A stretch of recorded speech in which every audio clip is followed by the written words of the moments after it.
देवीस्थान पल्लो देवीस्थान उता पर चाहिँ लिमिठाना उता पर लिमिठाना भयो यो घेर चाहिँ धुरी देखियो अनि जिमेरघाटा पुल भयो गाउँ डेमरीघाटा पुलमा त बसिन्छ यहाँ तलतिर पुल छ त्यही हो क्या मारेको उसलाई त्यो उसलाई भन्नु हजुर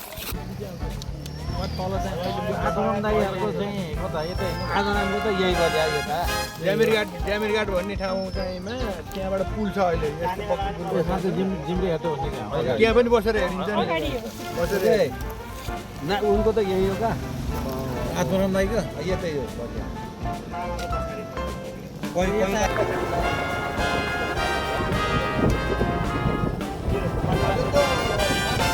साह्रै गफ गरेको छ तिम्रो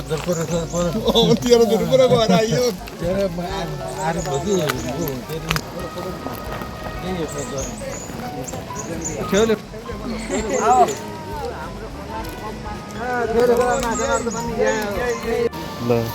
हजुरबाले लिएर आएको छ हजुरबालाई यहीँ ल्याएको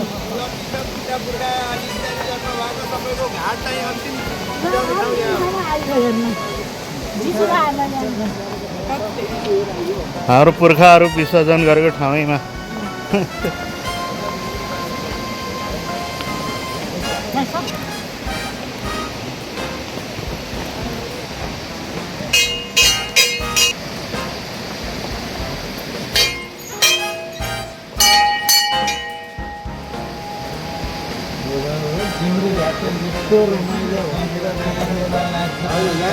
कार्य दर्शन त गर्ने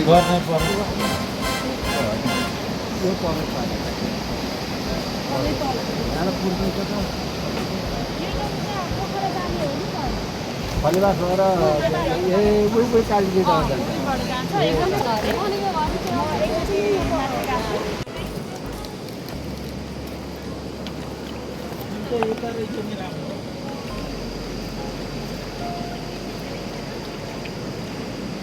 हजुरको शुभ नाम मेरो काशीराम छ काशीराम शर्मा पौडेल पौडेलै भन्नु नि भयो काशीराम भयो के हो हजुरलाई चाहिँ अब टुनिबटकै हुनुभयो के भनेर चिनिन् अब के भन्दा चिन्ने त अब यहाँ पुजारी गैरारे भन्नु है गइरहेको पुजारी यसलाई के जैमिनी धाम भन्छ अहिले जैमिनी धाम यो ठाउँ त अब बिनमारे अब यही जैमिनी धामको लागि मात्रै हो जैमिनी 1 2 3 4 5 देखि 9 10 सम्मको भनेपछि हाम्रो टुनिबटको पनि यही नै हो टुनिबट तब यो 1 नम्बर यो त टुनिया त हुँदै भइहाल्यो हजुर टुनिया त यो त हुँदै भइहाल्यो हजुर यो 1 नम्बर भनेपछि टुनिया सकिहाल्यो अब 2 3 बाट लिएर 10 सम्मको लागि यो परेको छ ए हजुर अनि अचानक अब बाहिरबाट कतैबाट पनि अचानक त्यस्तो कोही आउन सक्छन् नभए हाम्रो यो 10 जैमिनी धामको 10 नम्बरसम्म पऱ्यो उहाँ काका कि फुलले खानुभयो अनि उहाँ पनि त्यही टाइम जानुभयो अनि फेरि अहिले त्यो त्यत्तिकै फाल्तु भएर घरसर भत्काएर अनि अहिले घाँस काटेर त्यो 3 पुस्ता उहाँ छोडेपछि 3 पुस्ता पहिला त्यतिखेर उहाँहरूलाई के भन्नुहुन्थ्यो यहाँ बाटापुरी हजुरबा भन्नु बाटापुरीका हजुरबा बाटो त अघि त्यहाँ बाटो छ के अरे बाटामुनि बैदार उहाँहरूको घर हो त्यो बाटा उप्री उहाँ ठाडो टिको लाउनुहुन्थ्यो वैष्णव हुनुहुन्थ्यो म जान्दछु हजुरबा हजुरले यहाँ यो मन्दिरमा चाहिँ पूजाआजा गर्न लाउनुभएको यो जामिरघाटको मन्दिरमा पूजाआजा गर्न लाउनुभएको कति भयो त म यहाँ 8 वर्ष भयो 8 वर्ष भयो 8 वर्षदेखि चाहिँ दैनिक पूजाआजा हजुरले गर्नुहुन्छ समिति मार्फत पनि चलिरहेको छ होला समिति होला समिति मार्फत राति नै बस्नुहुन्छ मलाई तलब दिएर हामी 7 हजार छ महिनाको राति नै बस्नुहुन्छ राति दिन अब सही ठाउँमा अब अहिले यो महिना लागेपछि गयो यहाँ पूजा आजा बस्नु न त त्यहाँ त मान्छेहरू आइरहेको छ नि ऐतिहासिक ठाउँ हो नि त यो मेरो लाग्छ एकादशी त ल हामी जैमिनी ऋषि त्यो पहिला अब भरमसा हुँदै चाहिँ के भयो भने जामिरघाट पनि भन्ने पनि गरियो अनि त्यसपछि जैमिनी धाम यसलाई खास जैमिनी धाम भन्छ यही जैमिनी ऋषिको नामबाट चाहिँ यो नगरपालिकाको नाम जैमिनी नगरपालिका भनेर चाहिँ रहेको उहाँ नै हो मुख्य ऋषि चाहिँ। अब उहाँको चाहिँ विज्ञ होइन त्यसको प्रतिपादक हो भन्ने चाहिँ पनि हामीले पढ्न गर्न पाइन्छ। त्यो चाहिँ हामीले गुगलमा सर्च गरेर चाहिँ हेऱ्यौँ भने चाहिँ त्यो कुरा चाहिँ पढ्न देख्न सकिन्छ कि। अलिक पछाडि आएपछि 48 जस्तो होला। यो डाँडोभन्दा माथि टुनिवट क्षेत्र रहेको छ हाम्रो पुर्खौली घर।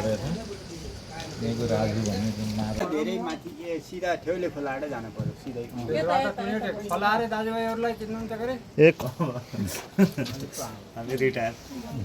भनेपछि हजुरहरूलाई के भन्छ नि अब चिन्ने नामको हिसाबले? चलमारे नारायण दाई भनेपछि विष्णुले उसले चिन्दछ। अब के छ भने बुवाहरूले पनि चिन्नुहुन्छ होला सगर बाबा होइन? मलाई माजारे भनेपछि चिन्दछ। हजुरलाई माजारे माजारे अब बालमैत्री अभियन्ता बालमैत्री अभियन्ता पनि हो भन्छन् के कसै कसै हो नि कस्तो हुँदै हो त तपाईँ बालमैत्री अभियन्ता पनि हो पत्रकार पनि हो शिक्षक पनि हो होइन अभिभावक पनि हो।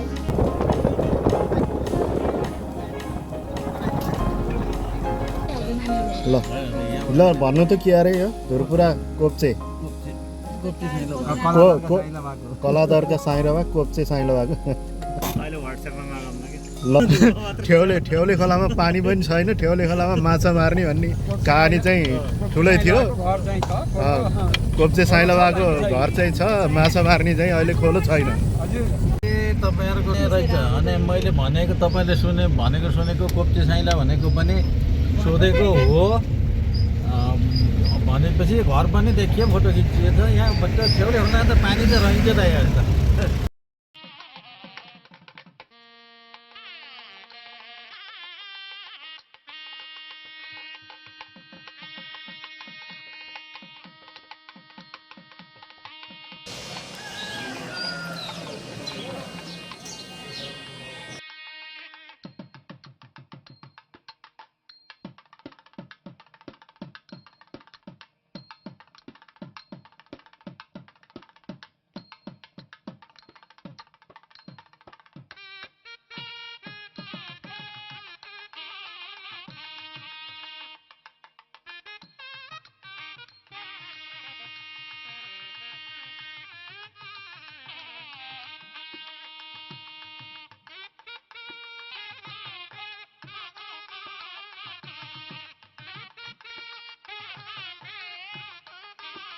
टुविलर हुन्छ मलाई गाडी जस्तै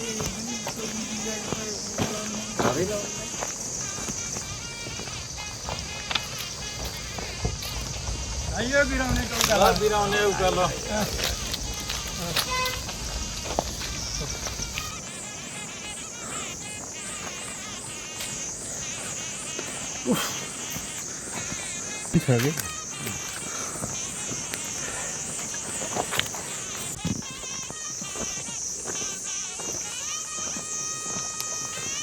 त्यो पनि उनी हो दमेकै हो त्यो पनि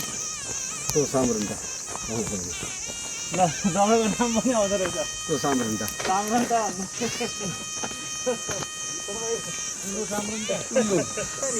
त्यो चोकेर कि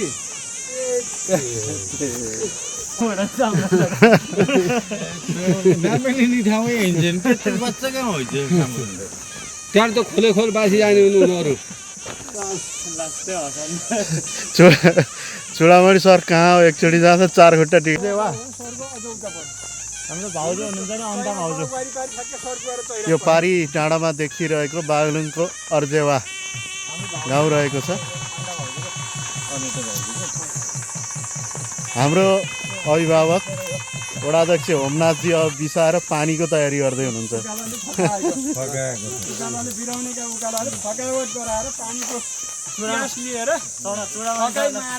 अनि फेरि उक्लाली कर्मचारी नै राख्नु चढामणि सरलाई धेरै तिर्खा लाग्यो भनेर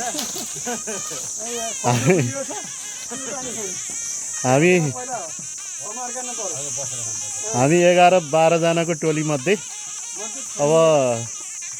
6 जनाको टोली चाहिँ यता आइयो। यो त यो माथिको घर जाने बाटो यी यो त हाइवे भइहाल्यो हाइवे। बाइकै जान्छ नि यो त यो बाइकै जाने बाटो यो पानीको मुहानलाई खनेर गएको हाम्रो तारापति सरलाई कस्तो राइरहेछ यो गाउँ एकदमै रमाइलो लाग्यो कामरन्टा गयो सामरुन्टा पारिपट्टि के अरे यो कुस्मिसेरा कुसमिसेरा अनि अझ ऊ सर्गुवा सर्कुवा अब गैँडाकोटको मान्छे हजुर यो पहाडी भेगमा आउँदा तपाईँलाई कस्तो फिलिङ भइरहेछ मलाई त एकदमै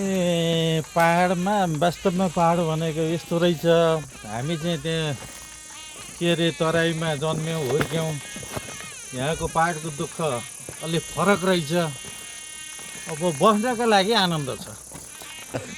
दयाराम सरलाई चाहिँ कस्तो लाग्यो अब यो हामी कहाँ जाँदैछौँ अरे यो हामी अब साउ खलकको घरतिर ए साउजी अगाडि अगाडि हुनुहुन्छ कस्तो लागिरहेछ हजुरलाई मलाई एकदमै नयाँ अनुभव हाम्रो कहीँ कतै हाम्रो पुर्खा जोडेको ठाउँमा जाँदाखेरि एउटा नयाँ अनुभव लिन पाएको र एउटा चाहिँ पुर्खाहरू कसरी जीविकोपार्जन गर्नुभएको त्यो देख्न पाउँदाखेरि एकदमै अत्यन्तै हर्षित छु तर एउटा चिन्ता छ चुडामान्छेलाई कसरी पुर्याउने भन्ने चाहिँ एउटा कुरो छ फेरि उहाँको अनुभव लिनु होला के छ भएको चाहिँ मलाई एकदमै नयाँ र एकदमै रमाइलो अनुभव भइरहेको छ सर यसको लागि चाहिँ हामी गैँडाकोट वडा नम्बर 7 को सम्पूर्ण टिम र गैँडाकोट नगरपालिका शिक्षा युवा तथा खेलकुद शाखाका प्रमुख नगर शिक्षा अधिकारी सरलाई एकदमै हृदयदेखि धन्यवाद दिन चाहन्छौँ विशेष गरी वडा नम्बर 7 को होमनाथ अङ्कल जसले चाहिँ जानुपर्छ सिकेर आउनुपर्छ भनेर प्रस्ताव राख्नुभयो उहाँहरूलाई आभार व्यक्त गर्दछु मेरो व्यक्तिगत तर्फबाट यो टिम मध्येको सबैभन्दा गाह्रो भएको चुडामणी सरलाई अब कस्तो अनुभव गर्नुभयो यो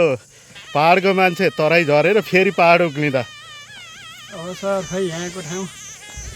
आजभन्दा 45 वर्ष पहिलाको हाम्रो अहिलेको परिवेश हेर्दा त्यो हो कि होइन भन्ने जोधारै जस्तो भयो म त पहिला एउटा गोरोटोमा हिँडिया मान्छे अहिले त गाडीमा हिँड्दा त्यो चाकलो फराकिलो बाटो हिँड्दाखेरि यहाँको चाहिँ हरियाली यहाँको दृश्य यहाँको खेतीपाती यहाँको बस्ती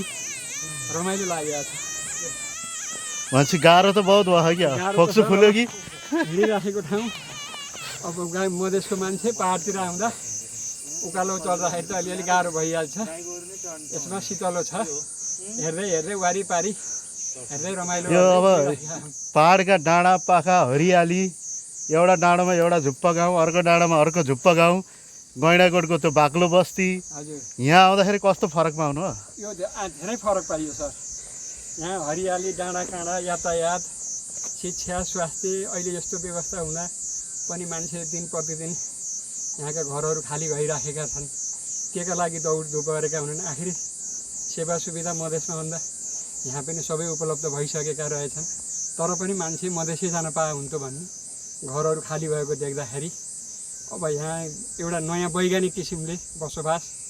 अनि यहाँको खेतीपाती यहाँका बोट बिरुवा यहाँका जडीबुटी सही सदुपयोग गर्ने हो भने मधेस जान पर्ने आवश्यक छैन सर हस् धन्यवाद सर अब यतापट्टि पनि बाटो रहेको छ हामी यतापट्टि पनि बाटो छ हाम्रो वडाध्यक्ष ज्यू यता लाग्नुभयो अब हामी अल्मलमा नाम बिराउने ठाउँको नाम बिराउने हामी यता जाने कि उता जाने ठाउँमै बिराउने हो अब गरम कहाँ गएर हामीलाई कि अलि माथि हो झोला बिसाएर हामीलाई अहिले अहिले भेटौँला कि अब गाउँमै घुम्ने हो म त जन्मस्थानै भएको हुँदाखेरि हजुर धेरै रमाइलो आनन्द भएको छ बाल मैत्री नगरपालिका घोषणा हुने भोलि 2083 साल जेठ 18 गते त्यसको लागि हामी बालबालिका लिएर आएका छौँ नारायण माध्यमिक विद्यालयमा पढ्ने बालबालिका शिक्षक साथीहरू शिक्षक समन्वयका प्रमुख सहयोगको टोली छ भोलिको कार्यक्रममा पनि सहभागी आएका अब यो गैँडाकोटमा बसेर एकदम सुगम ठाउँमा बसेर पनि एउटा बाल मैत्री नगरपालिका घोषणा गर्न सकेका छैनौँ भने एउटा दुर्गममा जयमनी नगरपालिकाले घोषणा गर्दै गरेको अवस्थामा के उहाँको उपस्थित रहेछ कसरी उहाँहरू गर्नुभएको रहेछ एउटा सिकाइको लागि एउटा पढाइका लागि खास गरेर बाल मैत्री नगरपालिका हामीले घोषणा गरौँ वार्ड नम्बर 7बाट सुरु गर्नु भन्नको लागि अनुभवले बटुको लागि नगरपालिकालाई बाल श्रमिक मुक्त नगरपालिका घोषणा गरौँ भनेर मैले पहिलोबाट पनि भनेको थिएँ। अब त्यो बाल मैत्री नगरपालिका वार्ड घोषणा गर्नको लागि बाल श्रम पनि हामीले पहिला योजनामा पर्छ। त्यसो हुँदाखेरि बालबालिका सम्बन्धी कार्यक्रम गरेर हामीले छिट्टै यो 83 सालभित्रमा हामीले चाहिँ जसरी पनि यो बाल मैत्री घोषणा गैँडाकोटलाई बनाउनु पर्छ भन्ने मान्यताका साथ म सबैसित सरसल्लाह गरेर यो कुरामा अगाडि बढ्छु। हस् धन्यवाद।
घुम्नलाई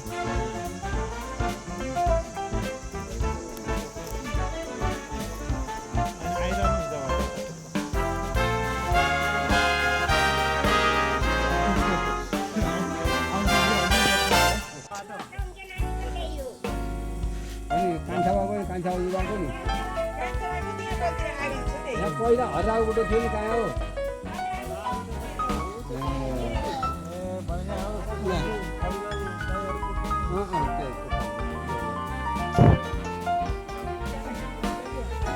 मुखमा हाल्दैन अनि केही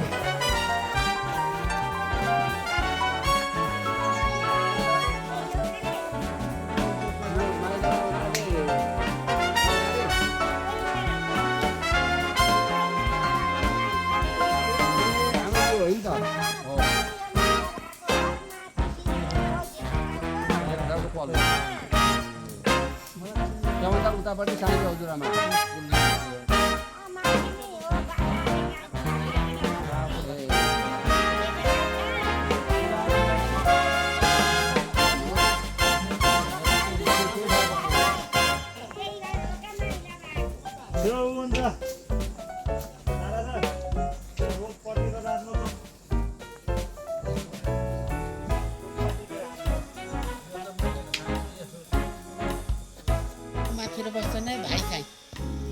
ऋषिरामका बिरामी भइराखेन चुनामाथि पाठकको भनेको हामी